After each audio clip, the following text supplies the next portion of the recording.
11 days of Grand Europe trip with easy EMI of rupees 25,000 only with GT Holidays. நினைவில் நிற்கும் திருமணப்பட்டு Vivaha the Chennai silks.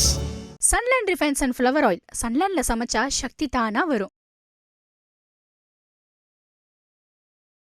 D அப்படிங்கிறது 4, விங்கிறது 6, கேங்கிறது 2. அவருக்கு ராகு யோகம், சுக்கிர யோகம், சந்திர யோகம், இது 3 யோகமும் இருக்கு. ஆனா அவர் நல்லவர் அல்ல, வல்லவர். நீங்க கூட என்கிட்ட சண்டை பிடிச்சிங்க, அப்படி நல்லவர் இல்லைன்னு சொல்றீங்க அப்படின்னு. ஏன்னா அரசியலுக்கு தேவை நல்லவர்கள் தேவையில்லை, வல்லவர்கள் தேவை. ஏன்னா குரு சனிமனை ஏறி இருக்கிறதெல்லாம் வல்லவர், எல்லாத்துலேயுமே போராடி வெற்றி காணக்கூடிய ஒரு திறன் உள்ளவர். அவர் பிறக்கும் போது என்ன தேதி தெரியுங்களா? 22/6/74 சனிக்கிழமை தான் அவர் பிறந்திருக்காரு. நல்லா புரிந்து கொள்ளுங்க, பிறந்ததும் சனிக்கிழமை பிறந்திருக்காரு. ஆனந்த வருடம் ஆனி மாதம் 8ஆம் தேதி, அதுல 8 வரும், 8 சனி. இப்படி எல்லா சனி பலமும் அவர் கூடி இருக்கு. ஜெயலலிதாவுக்கு இருந்த சனி பலம், எடப்பாடிக்கு முதலமைச்சராக கூடியிருந்த சனி பலம் விஜய்க்கு இருக்கு. படிக்காத கூட்டத்தை வழிநடத்தி எம்ஜிஆர் போனார். இன்னைக்கு படித்த கூட்டத்தை வழிநடத்தி செயல் வீரரா செயல்பட்டு அரசியல்ல தானா ஓட்டு போட வைப்பார். அந்த திறன் யாருக்கு இருக்கு? விஜய்க்கு இருக்கு. இவர் ஒரு காக்கா, இவருடைய கூட்டம் காக்கா கூட்டம். காக்கா கூட்டம்னா என்ன பண்ண? காக்காக்கு இன்னைக்கு சாதம் வைங்க, எல்லாரையும் கத்தி கூப்பிட்டு எல்லாம் சேர்ந்து ஒன்னா சாப்பிடும். ரஜினி மாதிரி நான் வரேன்ட்டு விட்டுட்டாரா? சொல்லுங்க, நீ வரேன்ட்டு விட்டுட்டாரா? இல்ல, எல்லாரையும் ஒருங்கிணைச்சார். ரஜினியா கழுகுதான், அப்புறம் யாரை கூட்டு போகுது? அவர் மட்டும் சினிமா அப்படியே ஜெயிச்சுட்டே இருக்காரு, வருவேன்னு சொல்லிட்டு அப்படியே ஜெயிச்சுட்டு அவர் அவருடைய ஃபர்ஸ்டே நான் ஒரு எம்எல்ஏ நிற்கிறேன், நான் ஒரு எம்பிக்கு நிற்கிறேன் அப்படிலாம் போக முடியாது. எம்பிலாம் டார்கெட்டே பண்ண முடியாது. 62 வயது, இந்த 62 வயது காலகட்டத்தில் முதலமைச்சராக கூட வாய்ப்பு இருக்கு. சந்திர திசை அவருக்கு ஸ்டார்ட் ஆகும். எனக்கு ஓட்டு போடு, நான் வந்தா செய்யறேன், அந்த தளத்தை விட்டுருவாரு. எப்பா நீ நல்லா படிச்சிருக்க, இந்த அவனுக்கு ஒரு விருது, இந்த அவனுக்கு ஒரு நோட்டு புக், இந்த இடத்துல குட்டை சரியில்லையா, எப்பா நம்ம ஆளுங்களாம் இறங்கி அந்த குட்டையை சரி பண்ணுப்பா. இப்படி சரி பண்ணி நான் இப்படிலாம் செய்வேன்னு ஒரு மாதிரியாக நடந்து கொண்டு அதுக்கப்புறம் ஓட்டு கேட்பார். அப்போ ஓட்டு உழுமா விடாது. என்னைக்கு செருப்பை வீசினாங்களோ அன்னைக்கே இவருக்கான அரசியல் ஸ்டிக் அடிச்சாச்சு. தனி சிறப்புக்கான முடிச்சுக்கோ, நீ தகுதி ஆயிட்ட. அதனாலதான் ஊர்ல என்ன சொல்லுவாங்க, செருப்பால் அடிக்க கூடாதுடா, அவன் வளர்ந்துட மாட்டான். அந்த செருப்பு வீசினா பாரு, அவன் தான் கடவுள் விஜய்க்கு. இப்போ கமல் கட்சி ஆரம்பிச்சு என்ன பண்ணிட்டாரு, சிவாஜி கட்சி ஆரம்பிச்சு என்ன பண்ணிட்டாரு, பாக்யராஜ் சார் கட்சி ஆரம்பிச்சு என்ன பண்ணிட்டாரு, டி ராஜர் கட்சி ஆரம்பிச்சு என்ன பண்ணிட்டாரு. இப்படி பல்வேறு விமர்சனங்கள் இருந்தாலும் அவங்களுடைய தளம் வேற, விஜயோடைய தளம் வேற. இவரெல்லாம் ஒரு கட்சி ஆரம்பிச்சு என்னடா பண்ணுவாங்க? அந்த விமர்சனம், நான் திருப்பி சொல்ல வர்றது ஒண்ணு தான், அந்த விமர்சனத்துக்கு அப்பாற்பட்டவர், அவ்வளவுதான், ஒரே வார்த்தை. ஐபிசி தமிழ் நேயர்களுக்கு வணக்கம். இன்று நம்முடன் நேர்காணலில் வாழ்வியல் ஜோதிடர் சீதா சுரேஷ் இணைந்திருக்கிறார். வணக்கம் சார். வணக்கம். தமிழக வெற்றி கழகம் கடந்த கால நேர்காணலே நம்ம பேசியிருக்கோம். நடிகர் விஜய் அவர்கள் அரசியலுக்கு வரப்போறான்ட்டு நீங்களே கணிச்சு சொல்லியிருக்கீங்க. ஸோ இந்த நிலையில் கட்சி ஆரம்பித்து வெற்றிகரமாக முழு நேர அரசியலுக்கு வந்துட்டார். முதல்ல அந்த கட்சியோட பேர் தமிழக வெற்றி கழகம்னு வச்சிருக்காரு. ஸோ ஜோதிட ரீதியாக அந்த பேர் எந்த அளவுக்கு ஒரு வலுவான பேராக அமையும் சார்? பொதுவாகவே பார்த்தீங்கன்னா விஜய் அரசியலுக்கு வருவார் அப்படின்னு உறுதியாக சொன்னது நான் தான். அதில் அது ரொம்ப ஒரு உறுதியான கணக்கில் நான் சொன்னேன். அதேமாதிரி அவர் இன்னைக்கு அரசியலுக்கு வந்துட்டார். அதில் பார்த்தீங்கன்னா அவர் தொடங்கும் போதே எப்படின்னா வெற்றியாக தான் தொடங்குறார், தமிழக வெற்றி கழகம். அப்போ இந்த தமிழக வெற்றி கழகம் டிவிகே அப்படின்னு தொடங்குறார். இப்போ பார்த்தீங்கன்னா தமிழக வெற்றி கழகம்னு தொடங்குறாரு, டிவிகே. அவருக்கு பார்த்தீங்கன்னா டி அப்படிங்கிறது 4, விங்கிறது 6, கேங்கிறது 2. அவருக்கு ராகு யோகம், சுக்கிர யோகம், சந்திர யோகம், இது 3 யோகமும் இருக்கு. இப்போ நீங்கள் தமிழக வெற்றி கழகம்னு எடுத்துக்கலாம், தளபதி விஜய் கட்சின்னு எடுத்துக்கலாம், ரெண்டுக்குமே டிவிக்கே தான் வரும். நான் சொல்றது புரியுதுங்களா? அப்போ ராகு திடீர் உயர்வு, சுக்கிரன் அவருக்கு ஏற்கனவே, அதனால தான் அவர் நடிகராக வந்தார். சந்திரன் அவங்க அம்மா பலம், இந்த பலத்தோட கணக்கு பண்ணி தான் தமிழக வெற்றி கழகம்னு வச்சிருக்காரு. இது எல்லாமே முழு கணக்கு. அவருக்கான வெற்றி பயணம் அவருடைய இந்த கட்சியுடைய பெயர்லயே தொடங்கிடுச்சு. ஸோ இந்த பேரே ஒரு ஜோதிட ரீதியான அடிப்படையில் தான் வச்சிருக்காங்க. ஆமாம், ஜோதிட ரீதியான அடிப்படை தான் வச்சிருக்காங்க. அதே மாதிரி பார்த்தீங்கன்னா அவர் பிறந்த தேதி அப்படிங்கிறது பார்த்தீங்கன்னா 22/6/1974. இதுதான் அவரோட பிறந்த தேதி. இதில் 22 224 4ங்கிறது முன்னாடியே வந்துருச்சா? அந்த ராகு வந்துட்டாரா? 22. இப்போ கட்சி அறிவிச்ச தேதி சொல்லுங்க, 2/2/2004. இப்படி ஒன்று பார்த்து பண்ணியிருக்காங்க. புரியுதுங்களா? அதே மாதிரி பார்த்தீங்கன்னா இது சந்திரபலம். அதே மாதிரி ஓட்டு அரசியல் இருக்கு இல்லையா? ஓட்டு அரசியலுக்கு முக்கியமாக தேவை ஓட் பேங்கிங் அரசியல். அதுக்கு குரு பலம் தேவை. அவருக்கு குரு 6ல், குரு பகவான் 6ல் சனிமனை ஏறி உட்கார்ந்துருக்கிறார். அதனால தான் நான் ஒரு இன்டர்வியூவில் நான் உங்களுக்கு சொல்லியிருப்பேன், அரசியலுக்கு வருவார், ஆனால் அவர் நல்லவர் அல்ல, வல்லவர். நீங்கள் கூட என்கிட்ட சண்டை பிடிச்சிங்க, அப்படி நல்லவர் இல்லைன்னு சொல்கிறீங்க அப்படின்னு. ஏன்னா அரசியலுக்கு தேவை நல்லவர்கள் தேவையில்லை, வல்லவர்கள் தேவை. ஏன்னா குரு சனிமனை ஏறி இருக்கிறதெல்லாம் வல்லவர், எல்லாத்துலேயுமே போராடி வெற்றி காணக்கூடிய ஒரு திறன் உள்ளவர். அவர் வந்து ஃபஸ்ட்டு நாளைய தீர்ப்புன்னு ஒரு படம் வராரு. அதுக்கடுத்து வந்து பார்த்தீங்கன்னா அடுத்தடுத்து வந்து நிறையா படங்கள் நடிச்சிட்டு இருக்காரு. அவருடைய சம போட்டியாளன் யார்? அஜித் குமார். அப்போ வந்து இவருக்கு படங்கள் சரியாக போகலை. அஜித் அளவுக்கு இவர் அழகல்ல, புரியுதுங்களா? திடீர்னு இப்படி சொல்லிட்டீங்க. உண்மைப்பா, அந்த பழைய படங்கள் நீங்க பாருங்க, அவர் அப்படியே பார்த்தீங்கன்னா அப்படியே மாம்பழம் மாதிரி இருப்பாரு, சரிங்களா? அஜித் வந்து அஜித் அளவுக்கு அழகல்ல, இவருக்கு சரியா படங்கள் போகல. அவருக்கு படங்கள் போகுது, அழகாவும் இருக்காரு. ஆனா இவர் என்ன பண்றாரு? எதிர்கொண்டு அவருக்கு என்ன வராது? டான்ஸ் வராது. அப்ப இவர் டான்ஸ் கத்துக்கிறாரு, புரியுதுல? தானே பாடுறாரு. அப்படி தன்னுடைய சக போட்டியாளரை ஜெயிக்கிறதுக்கு எல்லா குணத்தையும் என்ன பண்ணுது அப்படின்னா, இந்த சந்திரன் செவ்வாய் இருக்கு இல்லையா, இதுக்கு பேரு சந்திரன் நீட்சபங்க ராஜயோகம். சந்திரமங்கலா யோகம் நீட்சபங்க ராஜயோகத்துக்கு வந்துருச்சு, இங்கே வந்துருச்சு. நான் சொல்றது புரியுதுங்களா? அந்த சந்திரமங்கலா யோகமானது நீட்சபங்க ராஜயோகம் வாங்குது. அப்போ என்ன பண்ணுறாரு? தன்னுடைய எதிரியை என்ன பண்ணுறாரு? போட்டியில் ஜெயிச்சு அந்த இடத்துக்கு மேலே வர்றாரு. பூயவனக்கா படம் வர வரைக்கும் அவர் யார்? நார்மல். பூயவனக்காக, அதுக்கடுத்து காதலுக்கு மரியாதை, லவ் டுடே, இப்படி அடுத்தடுத்து படங்கள் நிறைய ஹிட் அடிச்சு வந்துட்டாரா? இன்னைக்கு யார் டாப்ல இருக்காரு? உச்சபட்ச நடிகராக இருக்காரு. அந்த மாதிரி தான் அரசியல்லையும் அவர் உச்சபட்ச ஒரு அரசியல் ஆளுமையாக வருவார். அதுக்கு வந்து சந்திரன் என்ன பண்றாரு அப்படின்னா, சந்திரமங்கலா நீட்சபங்க ராஜயோகத்தை கொடுக்குது. அதனாலதான் உறுதியா நான் சொன்னேன் இவர் அரசியலுக்கு வருவார்னு. சரி, இவ்வளோ சொல்கிறீங்க சார். இப்போ வந்து ஜோதிட அடிப்படையில் தான் வந்து இந்த டேட் அனௌன்ஸ் பண்ணலேருந்து கட்சியோட பேரெல்லாம் அமைதுன்ட்டு. ஆனால் நேற்று எல்லாருமே பொதுவாக பேசிக்கிறதுனா அஷ்டமி நாளில் வந்து கட்சி ஆரம்பிச்சிருக்காங்க. ஆனால் அவர் வந்து பெரியார் கொள்கைகள், அம்பேத்கர் கொள்கைகள்லாம் பின்பற்றி தான் கட்சி ஆரம்பிச்சிருக்காரு. அதை தாண்டி இந்த ஜோதி ரீதியாக பேசும்போது அஷ்டமி நாளில் வந்து கட்சி ஆரம்பிச்சிருக்காரு, இது எப்படி சரியாக இருக்குமான்னு சொல்லிட்டு ஒரு கொஸ்டின் மார்க் இருந்துச்சு. ஸோ அதை பற்றி என்ன சார் நினைக்கிறீங்க? அஷ்டமி நாளில் கட்சி ஆரம்பித்ததும் அதுவும் ஜோதிட அடிப்படையில் தான். அவருக்கு வந்து பார்த்தீங்கன்னா சனி பலம் அதிகம். அரசியலுக்கு தேவை என்னன்னா சந்திரமங்கலா யோகம் தேவை, புரியுதுங்களா? அதுக்கடுத்து வந்து சனி பலம் தேவை. அதுக்கடுத்து வந்து பார்த்தீங்கன்னா எதிரியை வெற்றி கொள்ளக்கூடிய திறன் வேணும், வல்லவர் நல்லவர். அதாவது இது வந்து என்ன பண்ணுது? வல்லவன்ற தன்மையை கொடுக்குது. இது வந்து என்ன பண்ணுது? ஜொலிக்கிற தன்மையை கொடுக்குது. இது வந்து என்ன பண்ணுது அப்படின்னா நிலைப்பு தன்மை கொடுக்குது. சனி பலம் இருந்தால் தான் நிலைப்புத்தன்மை வரும். அவருக்கு ஜாதக ரீதியாக சனி பலம் அதிகம். சனியானப்பட்டவர் மாந்தியோட கூடி மாந்தியானப்பட்டவர் சப்தாம்சம் வாங்கியிருப்பார். அப்போ இவர் ஜாதகத்தில் மிகப்பெரிய பலம் அப்படின்னா சனி பலம், புரியுதுங்களா? அதனால என்ன பண்றாரு அப்படின்னா அஷ்டமி நாளில் தொடங்குறாரு. அவருக்கு இப்போ நடந்துட்டு இருக்கிறது இவர் கடக ராசி பூச நட்சத்திரம், கடகம் பூசம். அப்போ அவருக்கு நடந்துட்டு இருக்கிறது கோச்சார அடிப்படையில் வந்து பார்த்தீங்கன்னா அஷ்டமத்து சனி நடக்குது. இப்போ அஷ்டமத்து சனி நடந்து, ஆமா அஷ்டமத்து சனி நடக்குது. அப்போ சொல்லுவாங்களே சார், சனி அஷ்டம சனி 7.5 சனி நடக்கும்போது வந்து இது செஞ்சாலும் விளங்காமல் போயிடலாம் சொல்லுவாங்களே. ஆமா, சனி கொடுக்குற இடத்துல இவருக்கு இருக்காரு, கெடுக்கிற இடத்துல இருந்தாதான் விளங்காம போவோம். இவருக்கு கொடுக்குற இடத்துல இருக்காரு. ஆனா மாந்தியோட கூட்டதான் சில விமர்சனங்கள் வரும். இப்போ லியோ படம் விமர்சிக்கப்பட்டது.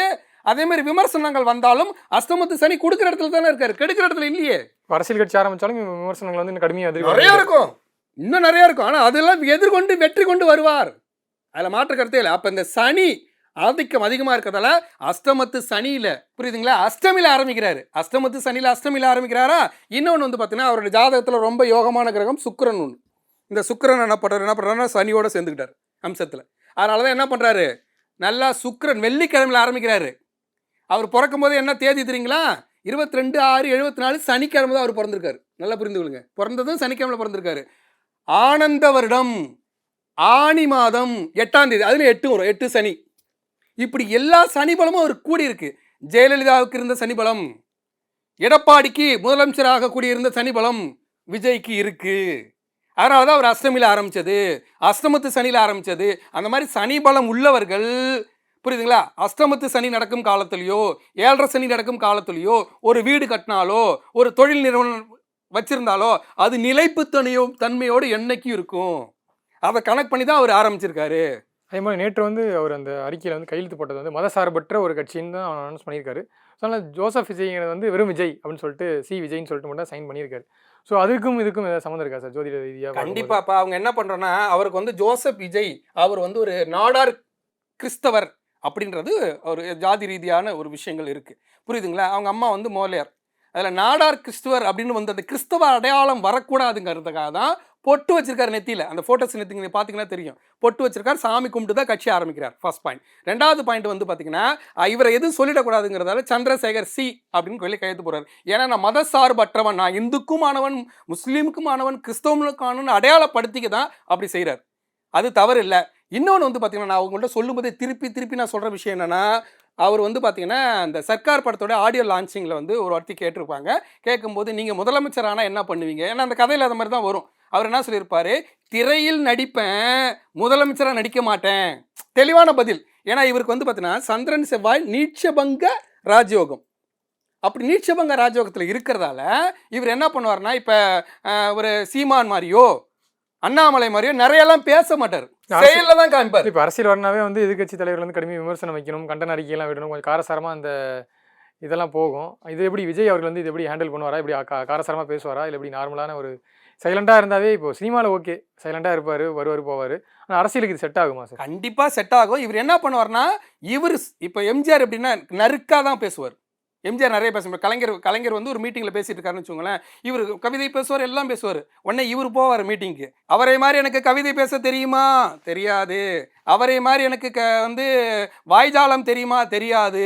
ஆனால் மக்கள் மனங்களை படிக்க தெரியும், ஏழையோட வாழ்வு தெரியும்னு ஓட்டு அள்ளிட்டு வந்துடுவார். அதே மாதிரி தான் இப்போ ஒரே வார்த்தையில் புரிஞ்சு கொள்ளுங்க. இப்போ நீங்கள் முதலமைச்சர் ஆனால் என்ன செய்வீங்க? ஒரே வார்த்தையில் பதில் என்ன வந்துடுது, நான் திரையில் நடிப்பேன் ஆனால் முதலமைச்சராக நடிக்க மாட்டேன். அதேமாதிரி நேற்று அறிக்கையில் என்ன நான் சொல்லியிருக்காரு பார்த்தீங்களா? அறிக்கையில் எல்லாமே என்ன சொல்லியிருப்பாரு, நான் வந்து வியாபாரத்துக்காக வரல, பொழுதுபோக்குக்காக வரல, புரியுதா, நான் ஒரு அரசியல் மாற்றத்துக்காக வரேன். அதுலேருந்தே அவருடைய அரசியல் தெளிவு ஒரு புரிதல் தெரியும். அவர் என்னன்னா அதிகமாக பேச மாட்டார், பேசுகிற வார்த்தை நறுக்காக இருக்கும், மனங்களுக்கு புரியும். அந்த மாதிரி பேச தெரிந்த வல்லவர். இது அரசியலுக்கு தகுதியான குணம். அதுக்கு கரெக்டாக இருக்கார், புரியுதுங்களா? அதே மாதிரி வந்து பார்த்தீங்கன்னா அவருடைய அந்த மாணவர் அணி, இலக்கிய அணி, அதெல்லாம் எல்லாருமே ஃபஸ்ட்டு என்ன பண்ணுவாங்க, கட்சியை ஆரம்பிச்சிருவாங்க, ஒரு பெரிய மாநாடு கூட்டம் நடத்துவாங்க. மாநாடு கூட்டம் நடத்தி அதுக்கப்புறம் தான் மாணவர் அணிம்பாங்க, இலக்கிய அணிம்பாங்க, வாங்க உறுப்பினர் சேரும்பாங்க. ஆனால் இவர் என்ன பண்ணார், இயக்கமாக இருக்கும்போது மாணவர் அணி ஆரம்பிச்சாச்சு, இலக்கிய அணி ஆரம்பிச்சாச்சு, வக்கீல் அணி ஆரம்பிச்சாச்சு, எல்லாம் ஆரம்பிச்சாச்சு. இப்போ கட்சி தான் அறிவிக்கணும். இப்போ கட்சி அறிவிச்சிட்டார். அஷ்டமத்து சனியில் அறிவிக்கிறார். அஷ்டமத்து சனி 2025 டிசம்பர் வரைக்கும் இருக்குது. அதுக்கு அடுத்து வந்து பார்த்தீங்கன்னா அவருக்கு யோக சனி காலம் தொடங்குது. இந்த யோக சனி காலம் எப்போ தொடங்குது அப்படின்னா 2025க்கு அப்புறம் யோக சனி காலம் 7.5 வருஷம் இருக்கும். இந்த 7.5 வருஷங்கிறது 2026 எலெக்ஷனில் மிகப்பெரிய வாய்ப்பை கொடுக்கும். இப்போ முதலமைச்சர் ஆயிரம் ஆட்சி படிக்கிறதுக்கு வாய்ப்பு, முதலமைச்சர் ஆகிறதுக்கு நான் சொல்லலை, நல்லா புரிந்து கொள்ள. 2026 சட்டமன்ற எலெக்ஷனில் இவருடைய மூவ் சரியாக வந்துட்டு இருக்கு. சரியான மூவ் வரும்போது நிறைய பிரச்சனைகளையும் சந்திப்பார். இப்போ எப்படி சினிமாவில் நிறைய பிரச்சனைகளை சந்தித்து எப்படி மேலே வந்தாரோ அதே மாதிரி பிரச்சனைகளை சந்தித்து அரசியலில் வருவார். இவருக்கான தளம் இருக்கும். இவர் செயல் வீரருங்க. ஏங்க ஒருத்தர் ஒன்றுமே இல்லைங்க, நான் வெளிப்படையாக சிலர்லாம் சொல்ல முடியாது, நான் 8 வருஷமாக கட்சி ஆரம்பித்தேன் அப்படின்னு கத்தி முச்சந்திர நின்றுட்டு நான் கத்திட்டு இருக்கேன்னு சொல்கிறாங்களா இல்லையா? சொல்கிறாங்களா சொல்லலையா? சொல்கிறாங்க. ஆனால் செயல் வீரராக என்னென்ன பண்ணாங்க, போராட்டத்தில் போய் நிற்கிறாங்க. ஏன் ஒரு கொட்டையை இறங்கி என்னுடைய கட்சிக்காரங்கள் இந்த ஊரில் வந்து தூர் வாரினாங்க? எத்தனை இடத்துல சொல்லுங்க பார்ப்போம். ஏன்னா விஜய் ஆரம்பிச்சா இந்த மாதிரி கல அரசியல், அந்த மாதிரி கல அரசியல் இறக்குவாரு. படித்த மக்களை சரியாக பயன்படுத்தி செயல் வீரராக செயல்பட்டு அரசியலில் தானா ஓட்டு போட வைப்பார். அந்த திறன் யாருக்கு இருக்கு? விஜய்க்கு இருக்கு. நான் திருப்பி சொல்றதுனா நல்லவர் அல்ல, அவர்கிட்ட நல்லவராக வந்து கேம் விளையாட முடியாது. ஏன்னா இப்போ வந்து நல்லவராக இருந்த காமராஜர் தோற்கடித்த உலகம், காந்தியை சுட்டு கொண்ட உலகம். அவர் அதுக்கு தகுதியானவர், நல்லவர்லாம் இல்லை. அவரோட வெற்றி பயணம் எங்கே தொடங்குச்சு தெரியுங்களா? இப்போ வந்து ஜெயலலிதா அம்மாவோட வெற்றி பயணம், அரசியல் பயணம் எங்கே தொடங்குச்சு? இந்த சனியானப்பட்டவர் யோகாதிபதிங்க. சனி எப்போ முடிச்சுக்குவார்? நம்ம கண்டிப்பாக கட்சி, இப்போ அவர் வந்து பார்த்தீங்கன்னா தலைவான்னு ஒரு படம் வந்துச்சா, இந்த தலைவா படம் வரும்போதே அவர் அரசியலுக்கு தகுதியானவர் அப்படின்ற ஒரு பிளாட்ஃபார்ம். இன்னொன்று, கடக ராசிக்காரங்க யார் பிறந்தாலும் சரி, கடக ராசிக்காரங்க ஒருத்தன் ஊரில் இருந்தால் கூட ஊர் தலைவராக இருக்க பார்ப்பான் இல்லையா? ஏதோ ஒரு இடத்துல தலைமை பண்புக்கு வரணும்னு ஆசைப்படக்கூடிய ராசி கடகராசி, அரசியலுக்கு தகுதியான ராசி. அது ஃபஸ்ட்டு புரிஞ்சிச்சுங்களா? அதுக்கடுத்து தலைவா படத்தை போய் அவரோட ஆசையை வெளிப்பட்டு போச்சு. அதுக்காக ஜெயலலிதா முறைச்சிட்டு இருந்தாரா? அழகாக பம்பிட்டு படத்தை ரிலீஸ் பண்ணாரா இல்லையா? அப்போ எங்கே பம்புன்னு, எங்கே எதுக்குன்னு, எங்கே பேசுன்னு, எங்கே வளையணும், எங்கே நெளினுங்கிற வித்தை தெரியும். நான் சொல்கிறது புரியுதுங்களா? ஒன்று. ரெண்டாவது வந்து பார்த்தீங்கன்னா அவரை பொறுத்தவரை இந்த மாந்தி சப்தாம்சம் அடைஞ்சிருக்காருல்ல, அப்போ பல்வேறு போராட்டங்களை சந்திச்சு தான் தீர்வார். ஏன்னா இனி வர காலங்களா சார்? ஆமாம், இன்னும் நிறையா இருக்கும். அரசியல் அழுத்தங்கள், அரசியல் அழுத்தம் இருக்கும், நிறைய போராட்டங்கள் இருக்கும். அதுக்கெல்லாம் இவர் என்ன பண்ணுவார்னா நறுக்கா பேசுவார். தன்னுடைய தொண்டர்கள் இருக்காங்களா, அடுத்து இவங்களுக்கு 2ஆம் கட்ட தலைவர்கள் 3ஆம் கட்ட தலைவர்கள்லாம் உருவாக்குவார். அவங்கள பேச விட்டு வேடிக்கை பார்ப்பார், சொல்லி கொடுத்து பேச வைப்பாரு. நான் சொல்றது புரியுதா புரியுங்க? அவங்க தான் பேசுவாங்க, இவர் கம்மியா பேசுவார். தேர்தல் போட்டின்னு வரும்போது எப்படி சார் இவரே களமிறங்கி நேரடியாக வந்து தேர்தல் போட்டின்னு வரும்போது இவரோட இப்போ வந்து பார்த்தீங்கன்னா சீமான் மாதிரி சீமான் அண்ணாமலை அவங்கெல்லாம் வந்து அவங்களே பேசுறாங்க. ஆனா இவர் வந்து பேச்சை குறைச்சுக்குவார், இவருடைய தொண்டர்களை இவருடைய படை வீரர்களை பேச வைப்பாரு. சார் கட்சினா தலைவர் பேசினாதான் வந்து தலைவர் பேசுவாருங்க, நறுக்கா பேசுவாரு, நிறைய பேச மாட்டாரு. நான் சொல்றது புரியுதுங்களா? பேசுவார், பேசாததுக்கு அப்புறம் எப்படி அரசியலுக்கு வர முடியும்? பேசுவார், நறுக்கா பேசுவார், நிறைய பேச மாட்டாருங்கிறோம். ஏன்னா செயல் வீரர், அவங்கள வச்சு எப்படி களமாடணும் அவருக்கு தெரியுங்கிற. இவ்வளவு பேசுறதுனால உங்களுக்கு இந்த இடத்துல ஒரு சொன்னீங்க சார், இந்த ஜாதகப்படி அவர் வந்து இந்த அரசு பதவி, இப்போ எதிர்கட்சி தலைவராலும் ஒரு அரசு பதவி தான், முதலமைச்சர்னாலும் அரசு பதவி தான், அமைச்சர்னாலும் அரசு பதவி தான். ஸோ அந்த பதவியில் அமரத்துக்கான யோகம் ராசி எந்த அளவுக்கு சரி இருக்கு? கண்டிப்பா இருக்குங்க. ஒரு மனிதனுடைய ஆசை அப்படிங்கிறது 12ஆம் இடங்க. இந்த 12ஆம் இடத்தை வச்சு தான் ஒரு மனிதனுடைய ஆசையை கண்டுபிடிக்கிறோம். இப்போ 12ஆம் இடத்துல ஒருத்தவங்க சுக்கிரன் இருக்குன்னு அவங்க வந்து சினிமாவுக்கு போகணும், மீடியா ஃபீல்டில் வரணும்னு ஆசைப்படுவோம். சொல்கிறது புரியுதுங்களா? இந்த 12ஆம் இடத்துல சூரியன் டச் பண்ணினாலே அரசாங்க அதிகார பதவிக்கு வரும்னு ஆசை வந்துடும். 12ஆம் இடத்துல ஒருத்தனுக்கு வந்து சூரியன் இருந்துச்சுன்னு வச்சுக்கோங்களேன், நான் கவர்மெண்ட் வேலைக்கு தான் போகணும்னு நின்றுட்டு இருப்பான். நான் சொல்கிறது புரியுதுங்களா? அதே மாதிரி 12ஆம் இடத்துல என்ன பண்ணுறாரு? 12ஆம் இடத்து சூரியன் சனியோடு சேர்ந்துக்கிட்டார், சனி வலுவாக இருக்கார். அப்போ அதிகார ஆசைங்கிறது பிறப்பிலே இருக்குது. அந்த அதிகார ஆசைக்கு வந்தே தீர்வார், வருவார், நம்பி இறங்கலாம், ஏமாற்ற மாட்டார். நான் வந்து ஒரு வீடியோ பேசியிருந்தேன், காக்கா கழுகு அப்படின்னு சொல்லி ஜெயிலர் ஆடியோ லான்ச்சில் வந்து இவர் ரஜினி பேசிட்டாரு அப்படின்னு. அது உண்மையே. எப்படின்னா இவர் சனி பலமான ஆள், சனீஸ்வர பகவானுடைய வாகனம் எது? காக்கா. புரியுதுங்களா? இவர் ஒரு காக்கா, இவருடைய கூட்டம் காக்கா கூட்டம். காக்கா கூட்டம்னா என்ன பண்ணும்? காக்காக்கு இன்னைக்கு சாதம் வைங்க, எல்லாரையும் கத்தி கத்தி கூப்பிட்டு எல்லாம் சேர்ந்து ஒன்றா சாப்பிடும். அதே மாதிரி தன்னுடைய அரசியலில், தன்னுடைய விஜய் மக்கள் இயக்கத்தில் அவங்க உறுப்பினர்களாக இருந்தால எல்லாரையும் ஒருங்கிணைச்சாரா, ஒருங்கிணைக்கலையா? ரஜினி மாதிரி நான் வரேன்ட்டு விட்டுட்டாரா? சொல்லுங்க, நீ வரேன்ட்டு விட்டுட்டாரா? இல்லை, எல்லாரையும் ஒருங்கிணைச்சார். ரஜினியா வந்து கழுகு தான், பருந்து, அது மட்டும் பருந்து மட்டும் போகுது. அப்புறம் யாரை கூட்டு போகுது? அவர் மட்டும் சினிமாவில் அப்படியே ஜெயிச்சுட்டே இருக்கார், வருவேன்னு சொல்லிட்டு அப்படியே ஜெயிச்சுட்டு அவர் வந்து அவருடைய, நான் ஏற்கனவே அதில் ஒரு வீடியோவும் நம்ம சேனல்லே பேசியிருந்தேன், அரசியலில் வந்து அவருக்கு என்ட்ரி கார்டே இல்லை, சினிமாவில் எண்டு கார்டே இல்லைன்னு. புரியுதுங்களா? அதே மாதிரி 1995 வந்து முத்து படம் ரிலீஸ், 96 அரசியல் காலத்தில் வந்து ரஜினி பற்றி பேசுகிறாங்க. ஆனால் அவர் என்ன பண்ணுறாரு அப்படின்னா வரவே இல்லை. ஏன்னா அவருக்கு இவர் அளவுக்கு சனி பலம் இல்லை. ஜெயலலிதாவுக்கு இருந்த மாதிரி, எடப்பாடிக்கு இருந்த மாதிரி, அடுத்து விஜய்க்கு சனி பலம் அதிகம். அதனால தான் அரசியல் களம் சூடு பிடிக்குது. ஆனால் இப்போ எதிர்கால அரசியல் வந்து நடிகர் விஜய் மற்றும் உதயநிதி ஸ்டாலின் இவங்களை நோக்கி தான் போவோம், இவர் வர்சஸ் இவர் அப்படி தான் இருக்குன்னு சொல்லி சொல்கிறாங்க. ஸோ இவங்க 2 பேரையும் கம்பேர் பண்ணும்போது யாருக்கு சார் அந்த அதிகார பதவிக்கு வரதுக்கு வந்து வாய்ப்புகள் அதிகமாக இருக்குது? அதாவது இப்போ எதிர்கால அரசியல் அப்படிங்கிறது வந்து இப்போ ஸ்டாலின் ஐயா இருக்காங்க, அது ஒன்று. அதுக்கடுத்து எடப்பாடி, இவங்க நேரடி போட்டியில் இருக்காங்க. அதுக்கடுத்து வந்து பார்த்தீங்கன்னா உதயநிதி, விஜய், சீமான், அண்ணாமலை, இந்த 4 பேரை எடுத்துக்கணும். இந்த 4 பேரில் வந்து பார்த்தீங்கன்னா உதயநிதியும் விஜயும் அதிகம் பேசாதவர்கள், செயல் வீரர்கள், அவங்களுக்கு சனி பலம் இருக்குது. புரியுதுங்களா? அதுக்கடுத்து வந்து சீமானும் அண்ணாமலையும் அதிகம் பேசுவாங்க, சனி பலம் கம்மி, செவ்வாய் பலம் அதிகம். செவ்வாய்னா என்ன? வாயின்னு அர்த்தம். புரியுதுங்களா? அவங்க வாயால் சாய்ச்சிட்டு போயிடுவாங்க. அப்போ இதில் வந்து நேரடி போட்டியில் இந்த 4 பேருக்கு தான் இப்போ களம் ஆடும். ஃபியூச்சர் பாலிடிக்ஸ் இவங்க, அதாவது மற்ற எல்லாரும் விடுங்க, இந்த இளம் தலைமுறை இருக்குல்ல, இந்த 4 பேரை சார்ந்து தான் இளம் தலைமுறை வாக்காளர்கள், அடுத்து வரக்கூடிய முதல் தலைமுறை வாக்காளர்கள் எல்லாமே இந்த 4 பேரை சார்ந்து தான் ஓட்டு வங்கியாக இருக்கும்.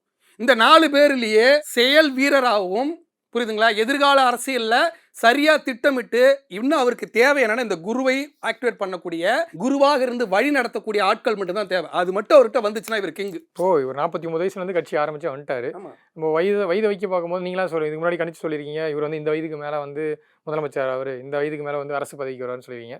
ஸோ உங்கள் கணிப்புப்படி இப்போ ஒரு வயது வந்து 49, எந்த வயதுக்கு பிறகு இன்னும் அந்த ஃபியூச்சர் வந்து இன்னும் பிரைட்டாக இருக்குது, இவர் வந்து கண்டிப்பாக வந்து இந்த சீட்டில் உட்காரத்துக்கான வாய்ப்புகள் ரொம்ப பிரைட்டாக இருக்குன்னு சொன்னால் எந்த வயசை சார் கூப்பிடுவீங்க ஜாதக ரீதியாக? ஒரு மனிதனுக்கு வந்து பார்த்தீங்கன்னா அரசியலுக்கு வரக்கூடிய வயது அப்படின்னா வந்து பார்த்தீங்கன்னா 40லேருந்து 50 அரசியலுக்கு வரக்கூடிய வயது. புரியுதுங்களா? சினிமாவுக்கு வரக்கூடிய வயது 21லேருந்து 25, அதில் கரெக்டாக வந்துட்டார்.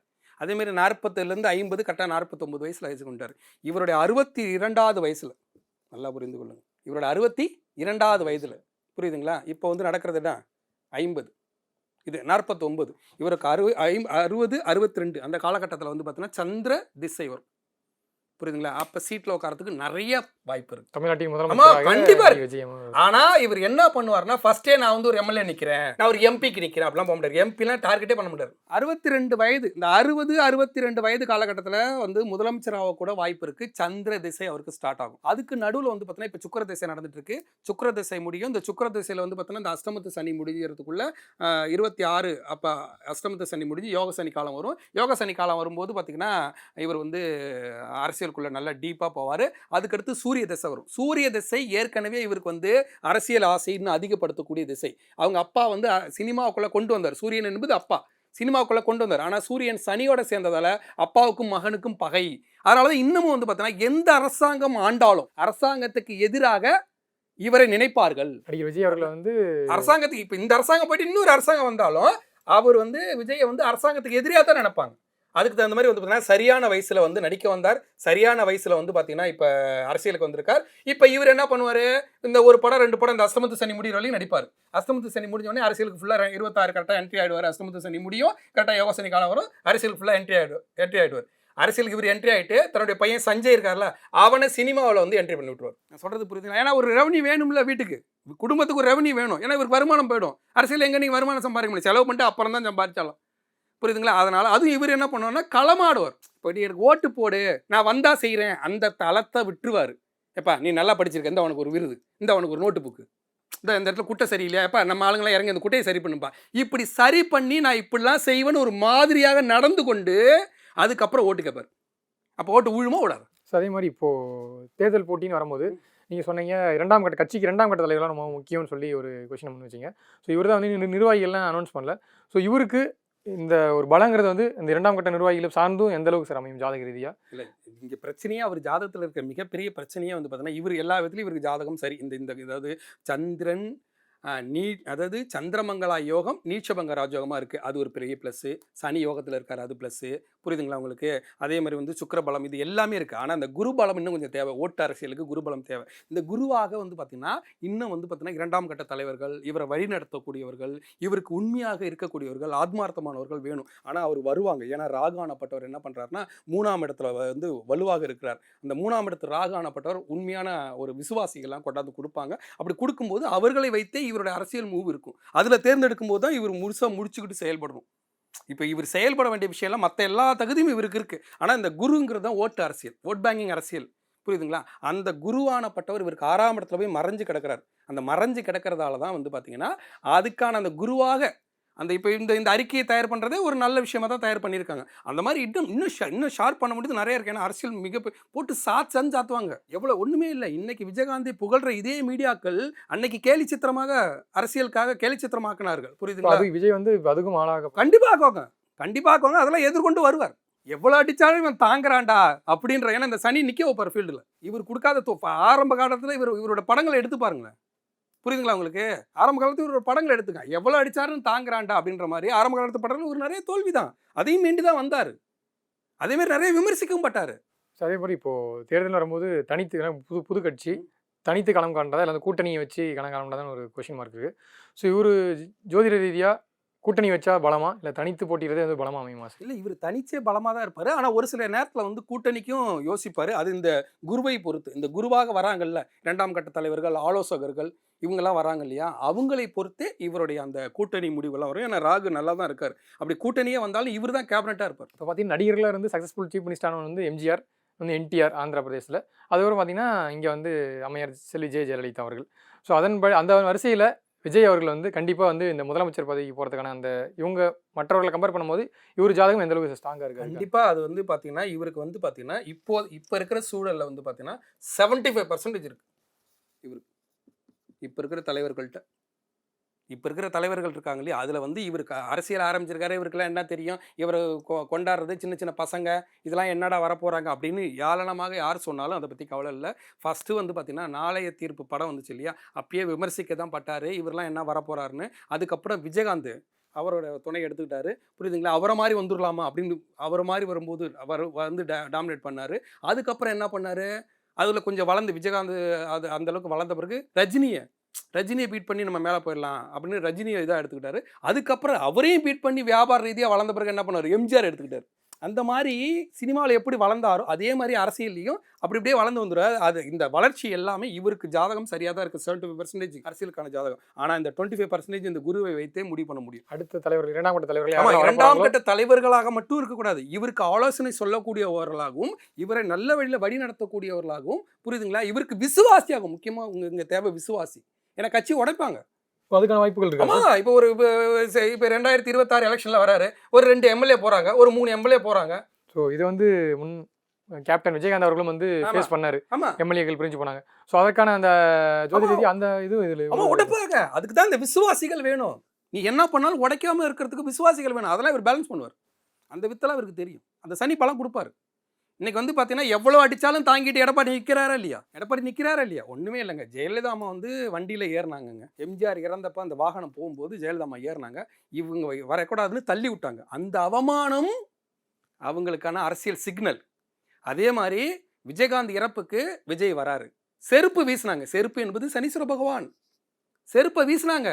என்னைக்கு செருப்பை வீசினாங்களோ அன்னைக்கே இவருக்கான அரசியல் ஸ்டிக் அடிச்சாச்சு. அரசியலுக்கான சிக்னலை வந்து சனீஸ்வர பகவான், ஏய் முடிச்சுக்கோ, நீ தகுதி ஆகிட்ட.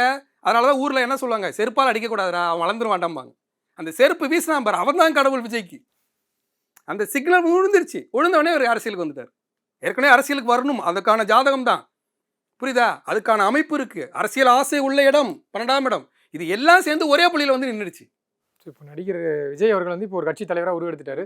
ஸோ நீங்கள் சொல்லுங்கள் சார், விஜய் பற்றி ஜோதி ரீதியாக ஒரே வரியை சொல்லணும்னா, அவர் ஜாதகம் எந்த அளவுக்கு வலுவாக இருக்குன்னு சொன்னால் ஒரே வரியில் எப்படி சொல்லுவீங்க? அவரை பொறுத்தவரை பார்த்தீங்கன்னா, அவர் வந்து நின்று நிதானமாக எதிரியை வெல்லக்கூடிய ஒரு ராஜதந்திரி. நின்று நிதானமாக களமாடுவார்.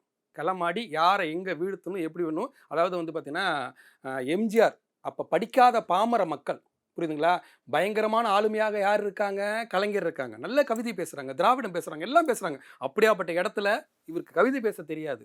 ஆனால் அந்த ஃபேஸ் வேல்யூ, புரியுதுங்களா, அதை வச்சு தனக்கு அதிகமாக பேசாமல் குறைவாக பேசி மக்களை கவர்ந்து இழுத்து எப்படி களமாடி வென்றாரோ அதே மாதிரி அளவாக பேசி செயல் அதிகமாக பண்ணுவார். செயல்திறன் அதிகம், புரியுதுங்களா, ஆளுமை. அந்த அம்மா இப்போ நீங்கள் சோபாமா வந்து அவங்க வாழ்த்து சொல்லியிருப்பாங்க. அதில் பார்த்தீங்கன்னா என் பிள்ளை ஆளுமை அப்படின்னு சொல்லுவாங்க. அதான் உண்மை. அந்த ஆளுமையாக இருந்து தண்டிங்கன்னா கரெக்டாக களமாடி ஜெயிக்கக்கூடிய திறன் இவருக்கு இருக்குது. அது வந்துருவார். சார், நீங்கள் மற்ற அரசியல் கட்சி தலைவருடைய ஜாதகத்தையும் கணிச்சிருக்கீங்க. ஸோ அப்போ பார்க்கும்போது கம்பேரிட்டிவ்லி இவர் ஜாதகமும் எந்த அளவுக்கு மற்றவர்கள் கம்பேர் பண்ணும்போது எந்த அளவுக்கு ஸ்ட்ராங்காக இருக்குன்னு தெரியும். ஸோ நீங்கள் சொல்லுங்கள் சார், இப்போ இருக்க அரசியல் தலைவர்கள் மத்தியில் இவர் இந்த ஒரு ஆர்டர் சொல்லுவாங்கல்ல, ஸோ அந்த ஆர்டரில் எங்களுக்கு சொல்ல முடியுமா? இல்லை, ஒன்றே ஒன்று தாங்க. நான் வந்து நிறைய அரசியல் தலைவர்களுக்கு நான் பார்க்குறேன். நிறைய பேருக்கு பேரை மாற்றி கொடுத்துருக்கேன். சில பேருக்கு வந்து பார்த்திங்கன்னா, குரு உங்களுக்கு ஸ்ட்ராங் இல்லை, நீங்கள் வந்து நேரடி பாலிடிக்ஸ் போகாதீங்க, மறைமுகமாக கட்சியில் பதவியில் இருங்க அப்படின்னு ஆலோசனை சொல்லியிருக்கேன். அரசியல் ஜோசியர்னு நம்மளை சொல்கிறாங்க, அது பிரச்சனை இல்லை. ஆனால் இவரை பொறுத்தவரை, நான் கணித்தவரை, இவருடைய தளம் சரி. அன்னைக்கு சினிமாவுக்கு வந்ததும் சரி, இன்னைக்கு சரியான வயதில் அரசியலுக்கு வந்ததும் சரி, புரியுதுங்களா, இன்னும் கொஞ்சம் நிதானம். அடிதாங்க நீங்கள் வந்துட்டீங்க, புரியுதுங்களா. இப்போ பசங்களாம் சொல்லுவாங்க, இவர் கல்யாணம் பண்ண தயாராகிட்டோம், உதவாங்கவும் தயாராக இருக்கணும்னு நான் சொன்ன மாதிரி அரசியலுக்கு வர தயாராகிட்டோம், உதவாங்கவும் தயார். அவர் தயார் தான், அந்த தயாரோட தான் வரார், புரியுதுங்களா. அந்த தயாரோட வந்து இன்னும் இந்த குருவாக வராங்க இல்லையா, இந்த இரண்டாம் கட்ட தலைவர்கள், ஆலோசகர்கள், இவர்களை மட்டும் சரியாக கணக்கிட்டு எடுத்துக்கிட்டு வந்தார்னா இவர் ஒரு மிகப்பெரிய ஆளுமையாக வருவாங்க மற்ற ஜாதகத்தை கம்பேர் பண்ணும்போது. ஆனால் இப்படி கேட்குறேன் சார், இப்போ ஜோதிட ரீதியாக விஜய் கட்சி ஆரம்பிச்சிருக்கிறது வந்து அவர் சரியான நேரத்தில் வந்துட்டார். ஆனால் இது விஜய் வந்த நேரம் இந்த மற்ற கட்சியில் யாரோ ஒருத்தர் வந்து இவங்களுக்கு வந்து ரொம்ப ஒரு டிராபேக்காக அமையும் அப்படின்னா அது மாதிரி சொல்ல முடியுமா ஜோதிட ரீதியாக? ஒரே ஒரு விஷயம் தாங்க, இளம் தலைமுறை எந்தெந்த கட்சியெலாம் டார்கெட் பண்ணுதோ, புரியுதுங்களா, அவங்களுக்குலாம் டிராபேக் தான். அது அண்ணாமலையாக இருக்கலாம், சீமானாக இருக்கலாம், உதயநிதி ஸ்டாலின், யார் இளம் தலைமுறையை கை வைக்கிறாங்கல்ல அவங்க எல்லாருக்கும் டிராபேக் தான். இன்னொன்று வந்து பார்த்தீங்கன்னா, இப்போ கமல் கட்சி ஆரம்பித்து என்ன பண்ணிட்டாரு, சிவாஜி கட்சி ஆரம்பித்து என்ன பண்ணிட்டாரு, பாக்யராஜ் சார் கட்சி ஆரம்பித்து என்ன பண்ணிட்டாரு, டி ராஜர் கட்சி ஆரம்பித்து என்ன பண்ணிட்டாரு, இப்படி பல்வேறு விமர்சனங்கள் இருந்தாலும் அவங்களுடைய தளம் வேற, விஜயுடைய தளம் வேற. சரியான வயதில் சரியான ஆளுமையோடு சரியாக தன்னுடைய கூட்டத்தை வழி நடத்தி சரியாக எடுத்துகிட்டு வர ஒரு தளத்தில் தான் இருக்கார். அதேமாரி கரெக்டாக பின்பற்றி தான் வராரு. கரெக்டாக நீங்கள் வந்து அந்த மீட்டிங்லாம் போட்டது, எனக்கு விஜய் வேண்டப்பட்டவர். நான் ஜாதக ரீதியாக பேசிகிட்டு இருக்கேன். இவங்க உடனே காசு வாங்கிட்டு பேசுகிறாருன்னு சொன்னாலும் சொல்லுவாங்க. நான் வந்து ஜாதக ரீதியாக பேசிகிட்டு இருக்கேன். ஏன்னா ஒரு நான் இந்த மாதிரி ஆளுமையான ஜாதகங்களை பார்க்குற ஒரு ஜோதிடராக நான் பார்க்குறேன். அப்படி பார்க்கும்போது வந்து பார்த்திங்கன்னா, அவர் செயல் வீரராக செயல்பட்டு படித்த கூட்டம், அன்னைக்கு படிக்காத கூட்டத்தை வழி நடத்தி எம்ஜிஆர் போனார். இன்னைக்கு படித்த கூட்டத்தை வழி நடத்தி கண்டிப்பாக விஜய் இந்த இவ்வளவு பெரிய ஒரு காம்படிஷனான ஒரு தளத்தில், போராட்டமான தளத்தில் நின்று வென்று வருவார். அதில் எந்த அளவும் சந்தேகம் இல்லை. ஸோ இப்போ வந்து சந்திராயோகம். ஒருத்தர் கட்சி ஆரம்பிச்சிருக்காரு, நீங்கள் வந்து மிகப்பெரிய அளவில் வரான்னு தெரிஞ்சாவே வந்து மற்ற நடிகர்கள் யாராவது ஆதரவு தெரிவிக்கிறதுக்கான வாய்ப்புகள்லாம் இருக்குது. ஸோ அந்த மாதிரி விஜய் அவர்களுக்கு வந்து சக நடிகர்கள் ஆதரவு எந்த அளவுக்கு சார் இருக்கும்? நான் அஜித்தை கேட்கல, மற்றபடி திரைத்துறையில் பயணிக்கிற நடிகர்கள் இருப்பாங்க. ஏன்னா இப்போ கமல்ஹாசன் அவர்கள் கட்சி ஆரம்பிச்சோடனே திரைப்பட நடிகர்கள்லாம் போய் சேர்ந்தாங்க. அதே போல் விஜய் அவர்களுக்கு வாய்ப்பு உண்டா? கண்டிப்பாக அது ரொம்ப குறைவாக தான் இருக்கும். இப்போ விஜயகாந்துக்கு வந்து பார்த்தீங்கன்னா, விஜயகாந்துக்கு அதேமாரி வந்து பார்த்தீங்கன்னா கமலஹாசன் அவங்களுக்குலாம் வந்து திரைத்துறை சார்ந்தவர்கள் வந்தாங்களே, இவருக்கு திரைத்துறை சார்ந்தவர்கள் அதிகம் வரமாட்டாங்க. இவருக்கு எல்லாமே பாமர மக்கள், படித்த மாணவர்கள், புரியுதுங்களா? படித்த களமாடக்கூடிய திறன் பெற்றவர்கள், மாற்றத்தை விரும்பக்கூடியவர்கள், செயல் வீரர்கள், இப்படி தான் வருவாங்க. இவருக்கு அது மாதிரிலாம் வரமாட்டாங்க, அதை விரும்பவும் மாட்டார். எனக்கு என்னன்னா, எப்பா நீ வந்து இந்த நார்மல்லாம் வேணாம், நீ வா, தகுதியானவன் வா, வா களமாடுவோம், செயல்படுத்துவோம். நம்ம கத்திக்கிட்டு உச்சந்தில் நின்று கத்திட்டு போகிற கூட்டமாக நம்ம இருக்கக்கூடாது, செயல்படுத்துவோம் அப்படின்ட்டு செயல்படுத்தி அதன் மூலிமா ஓட்டை பெற்று அதன் மூலிமா அரியணைக்கு ஏறக்கூடிய வாய்ப்பு உள்ள ஒரு ஜாதகம் தான் இவர். அதுக்கு தகுந்த மாதிரி தான் அவர் காய் நகர்த்தலும் இருக்கும். ஸோ இப்போ வந்து விஜய் அவர்கள் திரைத்துறையில் இருக்கும்போது அடுத்து சூப்பர் ஸ்டாருன்னு சொல்லிட்டு அந்த சண்டையெல்லாம் போயிட்டு இருந்துச்சு. இப்போ விஜய் அவர்களும் திரைத்துறை விட்டு விலகும்போது அடுத்து தளபதி யார், அடுத்து வந்து சூப்பர் ஸ்டார் யாருன்னு சொல்லிட்டு ஒரு கொஸ்டின் மார்க் இருக்குல்ல சார். ஸோ நீங்கள் சொன்னீங்க சிவகார்த்திகேயன் அதுக்கான வாய்ப்புகள் அதிகமாக இருக்குன்ட்டு. இதை தாண்டி அந்த பட்டத்தை பறிக்கிற அளவுக்கு திரைத்துறையில் அடுத்து ஒரு பெரிய அளவில் கோல வச்சக்கூடியவங்களாம் இருப்பாங்கன்னா அது யார் சார்? ஒரு நடிகர் இல்லை அது நீங்கள் ஒரே ஒன்று தாங்க நீங்கள் புரிஞ்சு. இப்போ சிவகார்த்திகேயன் இப்போ வந்து எம்ஜிஆர் களத்தில் இருந்தார் இல்லையா? எம்ஜிஆர் களத்தில் இருக்கும்போது ரஜினி உள்ளே வந்தாங்க, புரியுதுங்களா உங்களுக்கு? அதுமாதிரி ரஜினி களத்தில் இருக்கும்போதே விஜய் அஜித்னு இவங்க உள்ளே வந்தாங்க. அதே மாதிரி வந்து பார்த்தீங்கன்னா இன்றைக்கி சிவகார்த்திகேயனும் வந்து தனுஷும் அதே களத்தில் நிற்கிறாங்க.